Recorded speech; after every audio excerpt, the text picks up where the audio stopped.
प्रस्तुत है अनामिका चक्रवर्ती जी की कुछ कविताएं। पहली कविता का शीर्षक है फिर जवान होने लगती हैं औरतें। दुनियादारी की जवाबदारी से गुजरते हुए एक उम्र के बाद फिर जवान होने लगती हैं औरतें।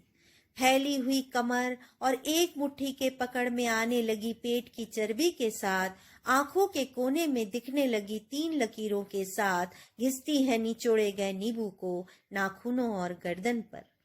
बदलने लगती है अपने पहनावे के साथ, बालों की रंगत को भी छोड़ देती है बालों को अक्सर खुले ही, कुछ अलग सी दिखने की चाह बढ़ सी जाती है।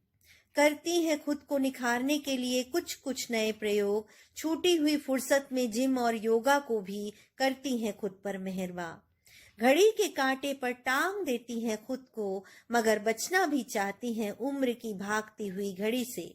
जी लेना चाहती हैं बसंत की मादकता को, सावन की बरसती बूंदों की ठंडक का जीभ पर लेना चाहती हैं स्वाद।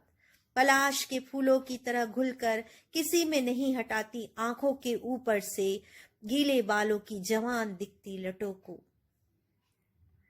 पहले से ज्यादा याद करने लगती हैं अपनी कमसिन दिनों की यादों को, फिर आजमाती हैं आईने में खुद को बार बार। ऐसा नहीं कि निकल जाना चाहती हैं सुबह की पहली उबलती चाय से, दोपहर के चावल के माड़ और जूठी होती थालियों से, नहीं शाम की अगरबत्ती और न रात की रोटी से निकलती गर्म भाप से।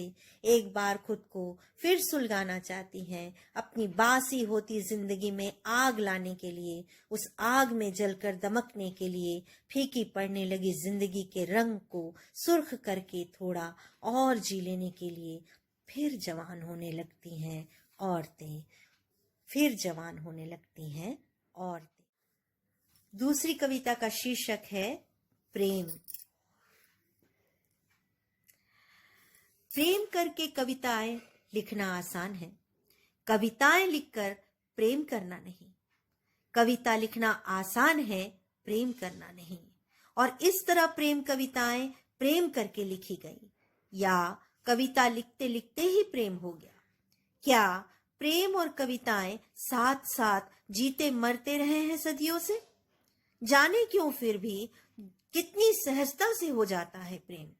समय के साथ कठिन हो जाती हैं कविताएं।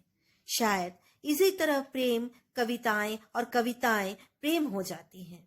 तुम्हारे प्रेम में लिखनी है मुझे कविताएं, ताकि कविताओं में तुमसे प्रेम कर सकूं, तुम्हारा स्पर्श कर सकूं, ताकि कविताओं में तुमसे प्रेम कर सकूं, तुम्हारा स्पर्श कर सकूं।